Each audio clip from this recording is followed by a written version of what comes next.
there's a lot of different things that can be in them, but most of them will encode the gene transposase. And they have a structure in which they have these direct repeats with inverted repeats at the very end. They encode transposase. What transposase will do, the enzyme,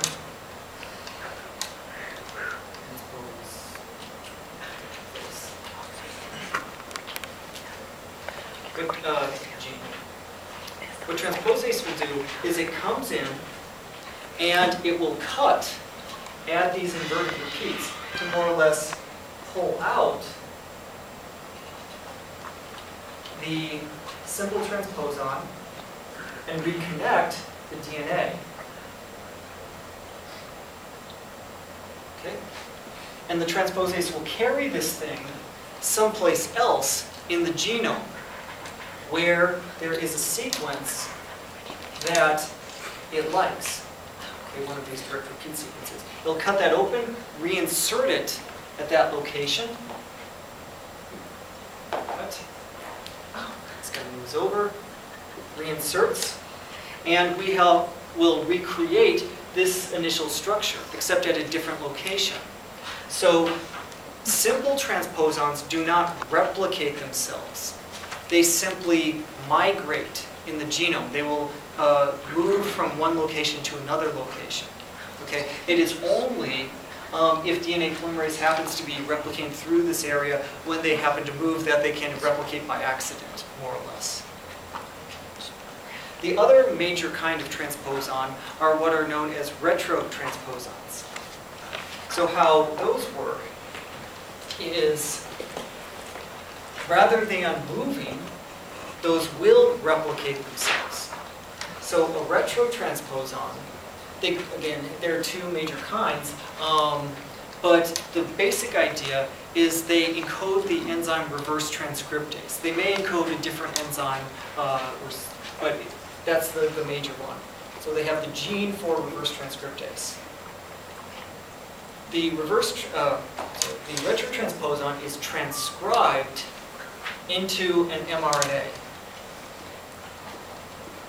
at which point reverse transcriptase can convert this into a double-stranded cDNA molecule. It will take that and then either a different enzyme or a secondary function of reverse transcriptase, doesn't matter which, will take that cDNA and insert it at locations in the genome that it likes, sequences it will recognize. Now the big problem with with retrotransposons is, imagine that you start off with one retrotransposon. It makes 5 copies of mRNA before the cell manages to shut that gene down. Okay. Those 5 mRNAs get converted into 5 cDNAs, and it inserts at 5 locations in the genome. Each of those new 5 retrotransposons are able to make their own 5 RNAs before they get shut down. You can see how this very quickly, expands and starts to, propagate itself through the genome. So, and if the cell does not have enough controls over keeping these guys in check, you end up like corn, in which up to 70% of your genome is now retrotransposons, because they've more or less duplicated, themselves so often, they've totally overwhelmed the native DNA. But this is also why our cells keep, let's say, very tight controls over trying to shut these genes down. How do you think they do it? Histones? Histones, yes. Chromatin compaction, to prevent the expression of reverse transcriptase, and so that the genes are not actually transcribed. How it knows which ones they are versus something. Well, yeah, that's something that's being studied. Yeah. And there are also ways that cells are able to somehow prevent the transposons from inserting inside of genes, but again, it's not quite known how that works. It has something to do with methylation. Okay. So transcription. So up till now we've been seeing a lot of DNA stuff. Well, their genes are great, but if they are, just sitting there, they don't do anything. They're useless. So to actually make use of them now, we need to make an mRNA so that some sort of RNA, whether mRNA, tRNA, ribosomal, whatever, so that it can sort of function in the cell. So RNA polymerase in bacteria is pretty straightforward. Okay? So we have some promoter sequence in front of a gene. Okay, so here's some gene. The protein sigma will bind to the -35 site of the promoter in a bacterial gene. When it binds to that site, it brings along RNA polymerase.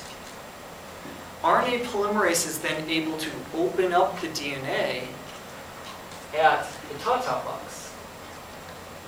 Okay? So it opens up the DNA, and now that we have open DNA, RNA polymerase, unlike DNA polymerase, can in fact start laying down nucleotides on its own. It does not need to bind to a primer. It can just begin with, it doesn't need to attach its initial nucleotides to anything. Okay? So DNA opens up, RNA polymerase starts laying down ribonucleotides, at which point the RNA polymerase will let go of sigma and just read through the gene. Okay? So, boom, off it goes.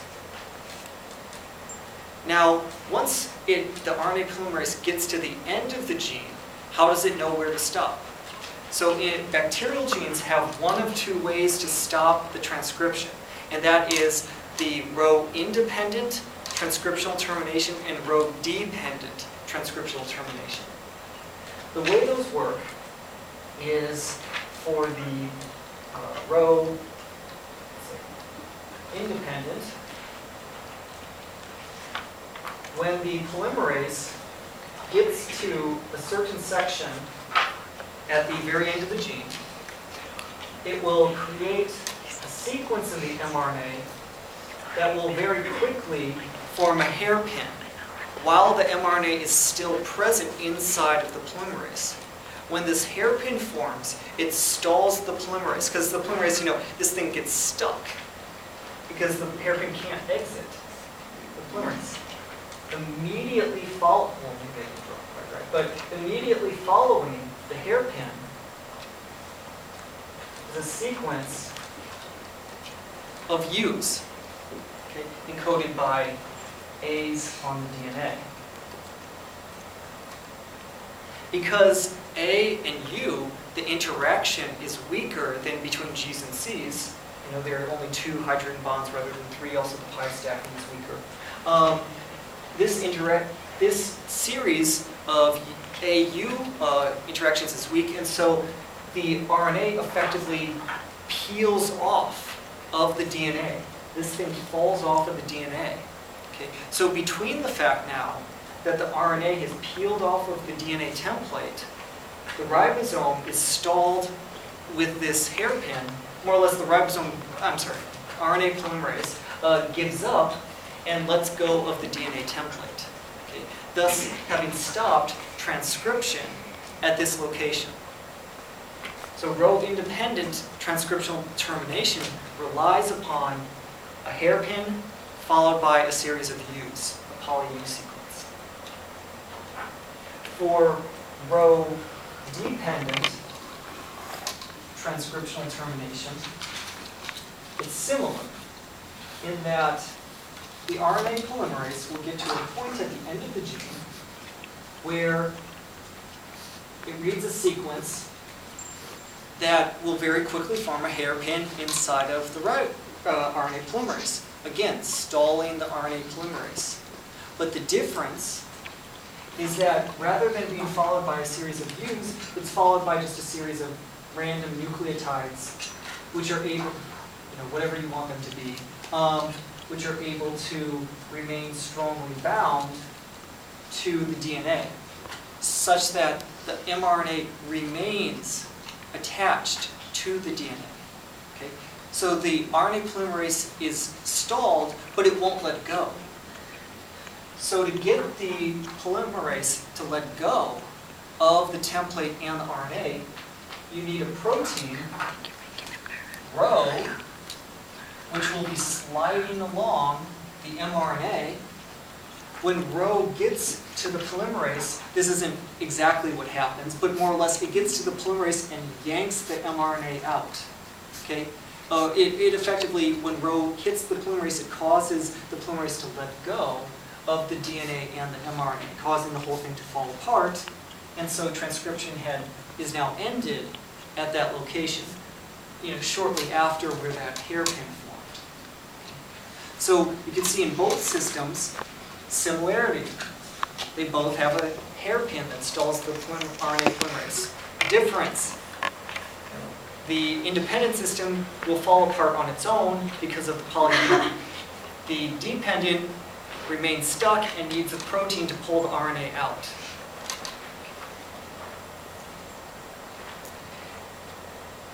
In eukaryotes, the transcription is kind of similar, but it's a lot more complicated. Just the basic idea is that at the start of a gene, eukaryotes have promoters as well. A lot of proteins transcription factors need to bind to that promoter, so you need to form like this huge series of proteins that are all bound, and that's the pre-initiation complex. Pre-initiation complex, in which it's all these transcription factors connected to the RNA polymerase. Okay. We will phosphorylate the RNA polymerase, at which point the eukaryotic RNA polymerase can actually start moving. Okay? This guy will open up the DNA, just with a Tata box as well, and be able to take off. And actually, once the eukaryotic RNA, so slight difference in that, there's a lot more involved in actually getting this going. But once the eukaryotic RNA polymerase starts moving, it behaves more or less identical, or identically to the bacterial RNA polymerase, except for the fact that it doesn't stop. There is no transcriptional stop sequence at the end of eukaryotic genes as it is at the end of bacterial genes. The eukaryotic RNA polymerase just reads the DNA until it just randomly falls off. So sometimes it can read for a really, really long sequence. So let's say that this thing makes some mRNA that's this long, but our gene is only this long. Well, how do we actually know now what is the end of the gene? We know what the end of a eukaryotic gene is because the ends of eukaryotic genes have a specific sequence called the poly-A signal sequence. Okay? So right here, at the poly-A signal sequence, will be recognized by an endonuclease, which will cut the mRNA. And everything after that is junk. It can be degraded. But where it got cut here, now we can attach the poly-A tail, the series of A's. Okay? Other things so as the eukaryotic mRNA is made, it'll be released and it ends up such that we have a 5' cap attached. We have a poly-A tail attached to a eukaryotic mRNA. And we can also have introns that can be spliced out. Okay? So 5' end protection, 3' end protection, and introns being spliced out from a eukaryotic mRNA. Now, another big difference between eukaryotic transcription and bacterial transcription, recall in bacteria, there is a coupling of transcription and translation. In bacteria, because they have usually they don't have a nucleus, as the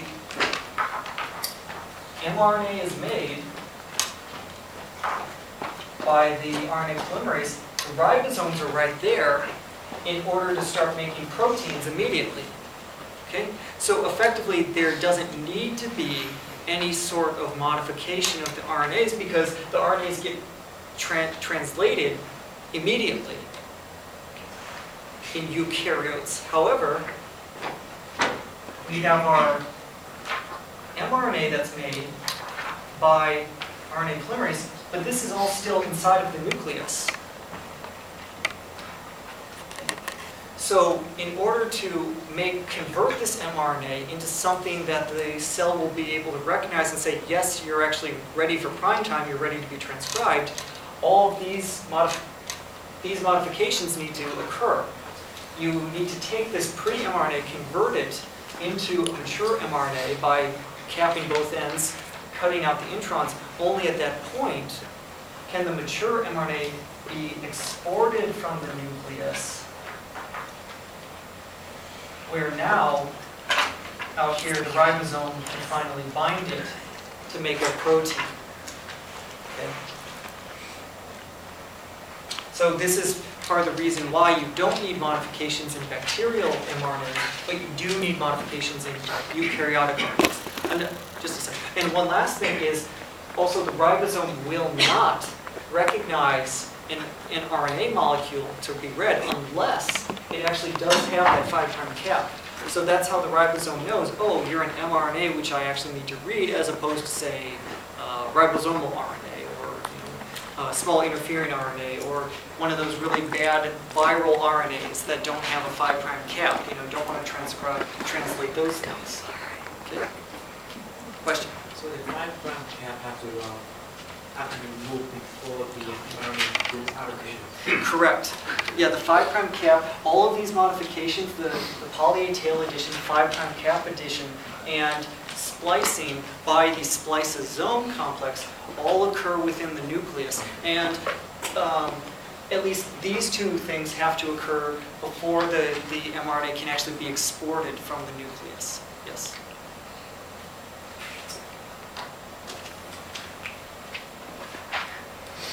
So once the mRNA reaches the ribosome, more or less it will, whether bacteria or eukaryotes, at this point it's pretty much exactly the same thing, okay, in terms of how the mRNA is going to be read. So the basic idea behind how the ribosome works is it will convert the alphabet or language of nucleotides into the language of amino acids, hence the name translation. So we have our mRNA, and our ribosome is bound to that. The ribosome will find the start codon. Okay? So in DNA, that's ATG. When it's made into an mRNA, it's AUG. Okay? It'll find the start codon. In bacteria, the start codon is not the very first 3 nucleotides in the sequence. It's somewhere into the sequence. In bacterial genes, it's usually pretty close to the front. In eukaryotes, it can be a little bit farther away, and it may not even be the very first AUG, but anywho. So the nucleotide code is read in these groups of 3 nucleotides at a time. Okay? So these 3 nucleotides at a time are bound by a tRNA. And at the end of that tRNA, so the anticodon of a tRNA will complement the codon on the mRNA. At the end of the tRNA, or the other end, we will have an attached amino acid. So what the ribosome will do is, after the very first tRNA that's brought in, it will find the next codon. So let's say it's like I don't know what amino acid that is, but it doesn't matter. GGT. Let's pretend it's serine. Okay. So what the ribosome will now do is it will catalyze the transfer of methionine to the serine while breaking the connection of methionine to the tRNA. Okay. So and then it will continue that. This guy will leave, the ribosome shifts. It will then bring in the next tRNA to bind to the next codon and now transfer the serine onto the next amino acid. Okay, so effectively, after a number of steps, we will end up with something where we have G, C, and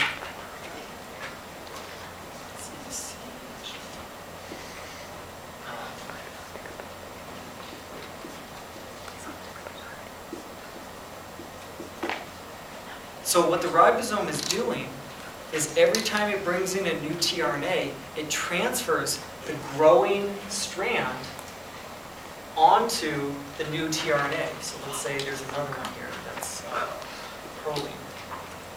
It's going to break this connection and attach it here and shift over again. Okay. So this is how it grows the strand, the protein strand, while simultaneously reading the encoding sequence from the mRNA. The ribosome, like I say, it behaves identically in the actual catalytic activity is more or less identical in bacteria or eukaryotes. It will continue doing this until it reaches the stop codon, one of the 3 different stop codons. At that point, there is a tRNA that binds to the stop codon. However, there's no corresponding amino acid, so the ribosome gets stuck. There's no amino acid for which it can transfer the polypeptide strand. So at that point, what will happen is some proteins that can come in that will simply cut the connection. Like say here, the next codon was a stop. What it will do is it will simply cut the connection between the amino acid and the tRNA. So now the polypeptide can leave and fold into a protein and do whatever job it does in the cell. And now that there's no polypeptide strand anymore, and everything, now the ribosome will let go of the mRNA and let go of the let go of the mRNA, and presumably that mRNA can be actually read a second time by a ribosome, or a third time, over and over and over again, until eventually the mRNA is destroyed by nucleases. So that's how translation works in a nutshell. Oh yeah, so codons. So as I mentioned, all of the codons the nucleotides are read in series of 3. With the exception of methionine and I believe tryptophan, which is just one codon for that one amino acid. You don't need to know the tryptophan one, just there's only one codon for methionine, and that's ATG in DNA code or AUG in mRNA code. Okay. Every other amino acid is coded for by either 2, 4, or in one case 6 different codons. And this is the idea of degeneracy in the DNA code. That is, there are multiple codons for every or for most of the amino acids. And this is simply because there are 64 codons, but only 20 standard amino acids. So, next thing. Yeah, so that was all the kind of molecular stuff from exam 2. So more recently, what we were seeing is mutations. So we know that if you have a mutation in the DNA, it can occur randomly anywhere. But say you had a mutation within a gene, and that mutation specifically was either inside of an exon or, just an exon, so some protein coding part of the gene. There are different things that can happen. So say you had some codon that coded for, say, serine. You've mutated that one of the nucleotides in that codon, so it changes to a different codon, but it also codes for serine. That's known as a silent mutation. Okay? Even though there's a change in the nucleotide sequence, there is no change at the amino acid level. The second possibility is you change one codon to a different codon that's now encoding for a different amino acid. Okay? So the idea here, it's known as a missense mutation. We've changed the protein such that one amino acid is going to a different. The third possibility is that we have changed an amino acid coding codon into a stop codon. That's known as a nonsense mutation. Okay? Effectively, we've truncated the protein at that point. And those are probably the worst kinds of mutations within the gene because, like say, you've truncated the protein and most, a nonsense mutation, or I'm sorry, a missense mutation, you might be able to struggle through. Because, okay, slightly different amino acid, but probably the protein will still work. A nonsense mutation, you've cut off part of the protein, chances are good that it won't fold correctly and won't do its job anymore. as we saw earlier, with spontaneous mutations, obviously DNA polymerase can make mistakes, but other ways that mutations can occur spontaneously are due to various just chemical processes. So two of those being deamination and depurination. These are reactions in which water interacts with the DNA. Okay? Obviously, the DNA is around a lot of water, so there's no way to stop this. Now, unless it's like Jurassic Park, where you have, some mosquito inside of amber, where there is no water around, in which case, yeah, the DNA can last pretty much forever. Then you don't need to worry about these reactions. But inside of our cells, we do. These are spontaneous reactions. Spontaneous just means thermodynamically favorable. That doesn't mean it's fast. Kinetics is different. So it's still a slow reaction, but it will occur very slowly. Now, these sorts of errors, these changes to the nucleotides, can be caught by the DNA repair enzymes. And generally, those two kinds of errors can be fixed reasonably easily. The third kind of spontaneous mutation was the tautomerization. And this is simply due to a chemical equilibrium between two different kinds of forms of the nucleotides. So for example, like an A generally has one electron conformation that has its hydrogens arranged in a particular manner that allows the A to pair up with a T. If there will be some small population of A's which can adopt the minor tautomeric form. That is, it will change the way its bonds are arranged and will change where the hydrogen on the side of it is connected. If the A happens to be in the minor tautomeric form just as DNA polymerase is passing over it, DNA polymerase does not perceive that as an A. Rather, it perceives it as a G, because all the DNA polymerase knows is, well, I can bring in C and you hydrogen bond. So that's all I know is I hydrogen bond to C, so it must be fine, and it just keeps going. So now we have an AC mismatch. And once the DNA polymerase has left, even if that A reconverts into its major form, there's a mismatch here, it'll bulge. That bulge will be caught by the DNA repair machinery, but we know now that it's a 50-50 chance that the DNA repair machinery will actually cut out that C rather than that A. So there's a 50-50 chance or a 50% chance that we will insert a permanent mutation now. Okay? Hence why it's impossible to stop mutations. We know that DNA can be damaged by both chemicals, by mutagens, that will come in and react with the DNA.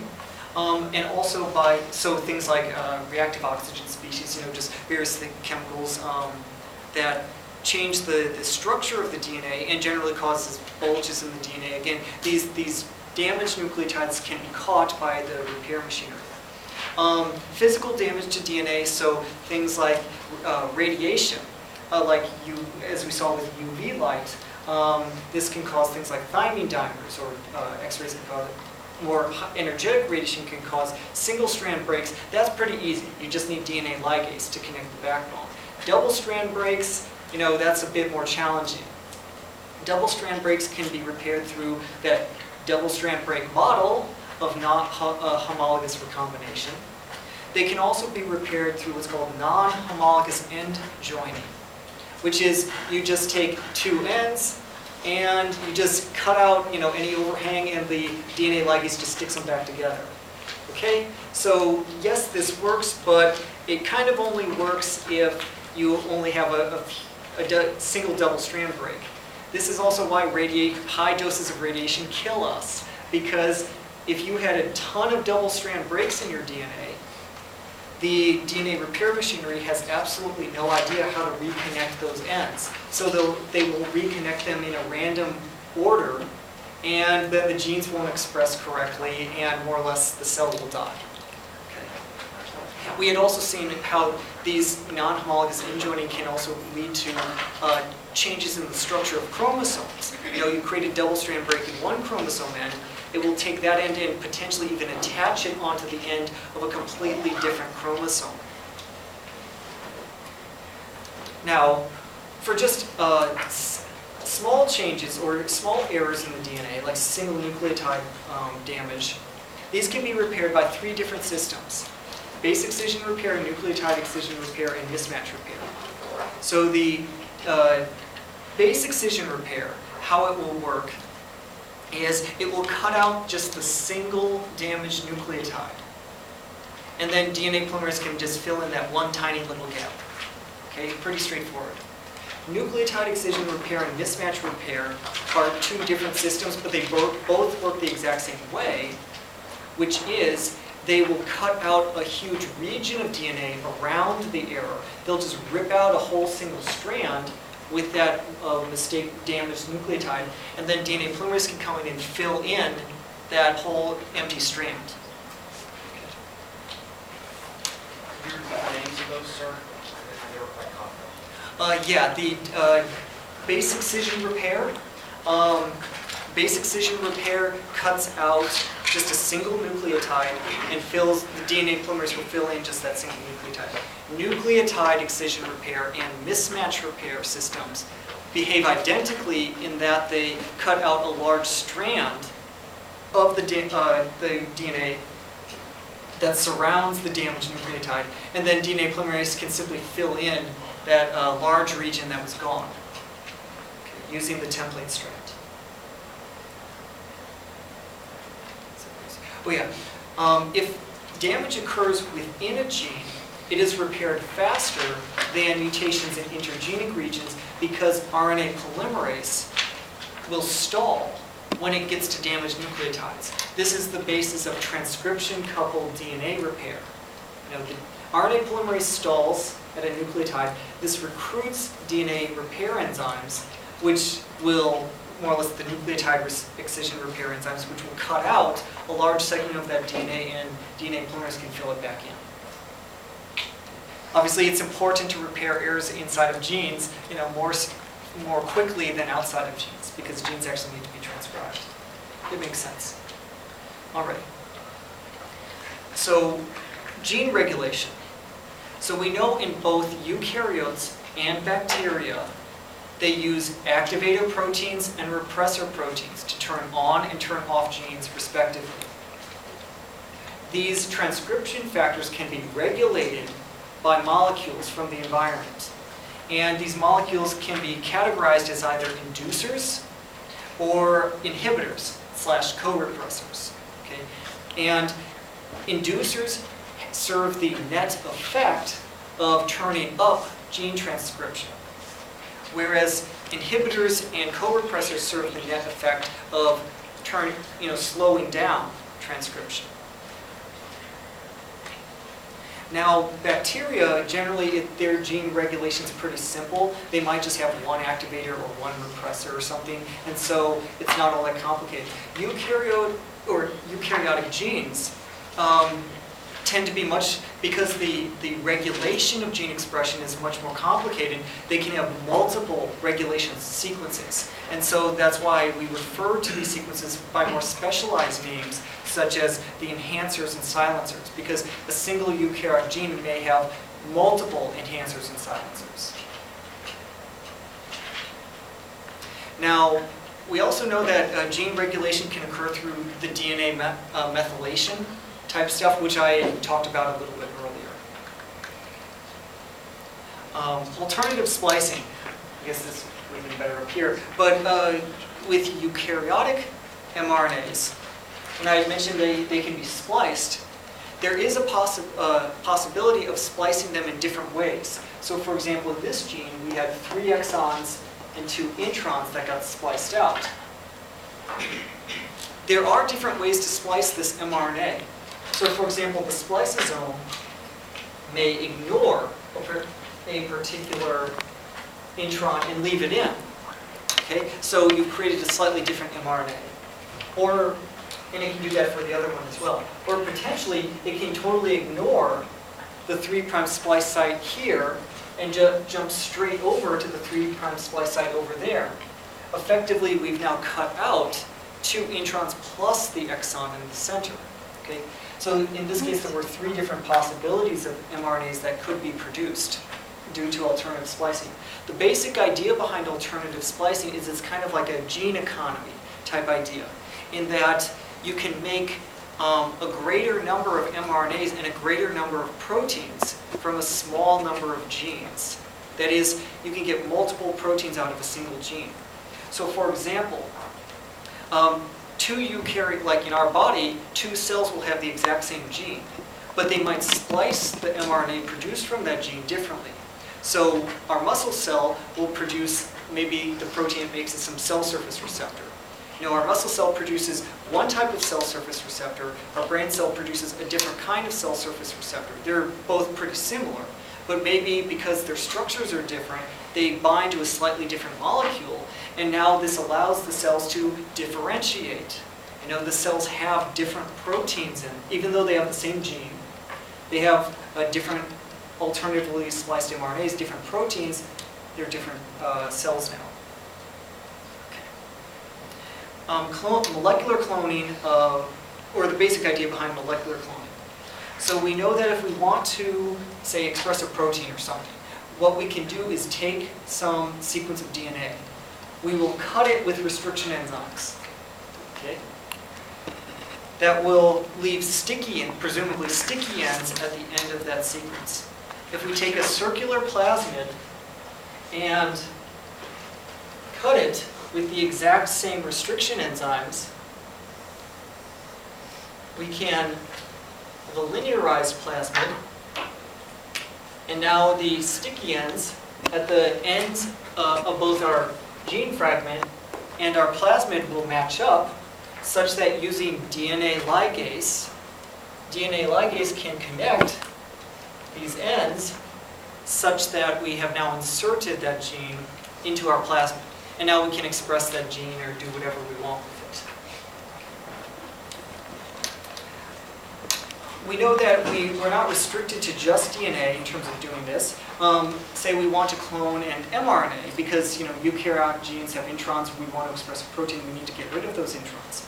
So you can take mRNA and convert it into cDNA. We know how that's done, you know, through reverse transcriptase, which obviously can use RNA molecules as a template. We introduce, because mRNAs in eukaryotes have this poly A tail, we can use a poly T primer to serve as the primer for reverse transcriptase to make the complementary strand. Now, it's not always advisable to just have to cut up the genome with restriction enzymes and try to, you know, find the gene fragment we actually want. A better way to get the DNA sequences we want is through polymerase chain reaction. So the basic idea behind polymerase chain reaction is we can amplify a large amount of DNA that is exactly the sequence we want. So PCR comes in 3 stages.